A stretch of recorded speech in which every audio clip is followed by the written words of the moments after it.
Bismillah, alhamdulillah, wassalatu wassalamu ala rasulillah.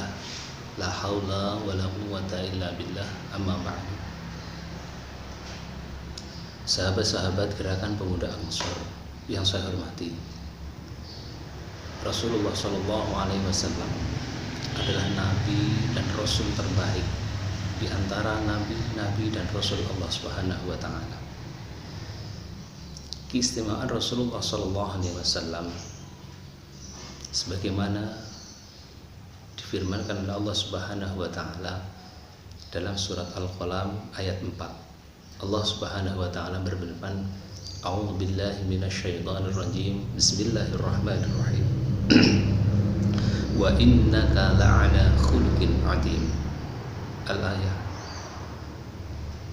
Sahabat-sahabat Gerakan Pemuda Ansor yang saya hormati, dari ayat tersebut kita dapat melihat bahwa Rasulullah SAW adalah Nabi dan Rasul Allah Subhanahu wa Ta'ala yang akhlaknya di atas Nabi-Nabi dan Rasul-Rasul Allah yang lainnya.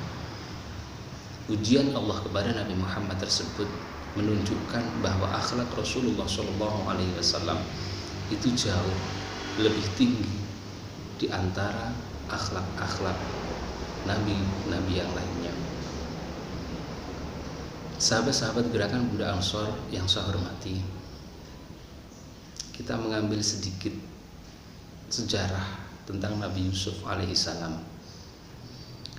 Ketika terdengar dalam telinga kita atau terbesit dalam pikiran kita Nabi Yusuf alaihissalam, maka pertama kali yang ada dalam pikiran kita adalah ketampanan Nabi Yusuf alaihissalam, yang mana dalam sejarah banyak sekali kita lihat. Pada suatu ketika dalam sebuah pesta, ada seorang wanita yang sedang mengupas buah apel. Kemudian datanglah Nabi Yusuf alaihissalam. Wanita tersebut tidak sadar bahwa jari jemarinya telah dia lukai, bercucuran darahnya.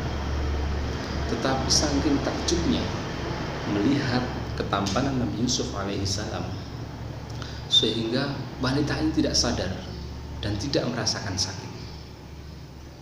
Dari sini saya teringat cerita guru saya dulu, bahwa Allah Subhanahu wa Ta'ala itu menciptakan ketampanan dan keindahan di muka bumi ini. Itu dibagi menjadi 4. Seperempat bagian diberikan kepada Nabi Yusuf alaihissalam. Jadi ketampanan Nabi Yusuf itu adalah ketampanan yang diciptakan oleh Allah Subhanahu wa Ta'ala untuk alam semesta ini. Jadi tidak heran ketika kita melihat sejarah ada perempuan cantik, ada perempuan yang kemudian melihat Nabi Yusuf, tangannya sampai terluka tidak terasa karena takjub dengan ketampanannya. Itu tidak heran, karena Nabi Yusuf itu mendapatkan seperempat ketampanan dari ketampanan yang diciptakan Allah di alam semesta ini. Kemudian yang seperempat lagi oleh Allah Subhanahu wa Ta'ala dibagikan kepada seluruh umat manusia yang ada di muka bumi ini. Jadi kalau Anda melihat, mungkin ada orang yang cantik, hidungnya mancung, kulitnya putih, matanya belalak-belalak, bulu matanya yang melengkung, panjang melengkung. Kecantikan itu sebenarnya hanya secuil dari seperempat ketampanan dan kecantikan yang diciptakan oleh Allah Subhanahu wa Ta'ala. Kemudian pertanyaan besarnya, sahabat-sahabat, yang separuh untuk siapa? Sahabat-sahabatku sekalian, ternyata yang separuh itu diciptakan oleh Allah Subhanahu wa Ta'ala untuk Nabi Muhammad SAW. Tapi kenapa dalam kitab-kitab sejarah, dalam kitab tarikh-tarikh, ketampanan Nabi Muhammad itu tidak begitu dibicarakan dalam sejarah? Kenapa sahabat-sahabat? Karena sesungguhnya akhlak Rasulullah SAW yang tinggi telah menutupi ketampanan Rasulullah. Jadi ketampanan Rasulullah itu tertutupi oleh akhlak beliau yang luar biasa hebat. Sahabat-sahabatku sekalian yang saya hormati, dari cerita ini jelas sekali bahwa sesungguhnya akhlak itu luar biasa posisinya.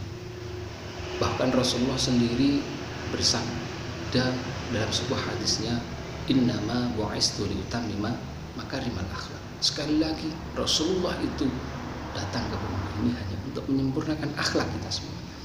Maka dari sahabat-sahabat sekalian, kita jaga akhlak kita. Kita teladan Rasulullah. Kita perbaiki akhlak kita. Sejak kecil kita diajar oleh orang tua kita. Kemudian kita masuk ke sekolah diajar oleh guru-guru kita.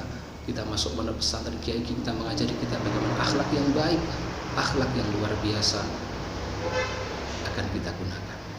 Sahabat-sahabatku sekalian, dari sini saya juga teringat bagaimana Habib Abdillah Alwi-Haddad dalam kitab Risalatul Mu'awanah, beliau mengutarakan bahwa posisi akhlak dan ilmu itu ibarat tepung dan garam. Akhlak itu ibarat tepung dan ilmu ibarat garam. Jadi kalau kita akan membuat roti, maka yang kita perbanyak tepungnya atau garamnya. Bagaimana porsinya kita tahu. Disitulah kemudian pentingnya akhlak. Sahabat-sahabatku sekalian, sekali lagi, marilah kita jaga akhlak kita. Kita perbaiki akhlak kita, akhlak kepada sesama kita, akhlak kepada orang yang lebih tua, akhlak kepada siapa saja, orang yang kita sukai atau orang yang tidak kita sukai sekalipun. Marilah kita jaga akhlak kita, akhlak perbuatan kita, akhlak lisan kita. Sahabat-sahabat sekalian, demikian yang bisa saya sampaikan. Ada kurang lebihnya saya mohon maaf yang sebenarnya. Hadanallahu wa iyyakum wa lakum. Assalamualaikum warahmatullahi wabarakatuh.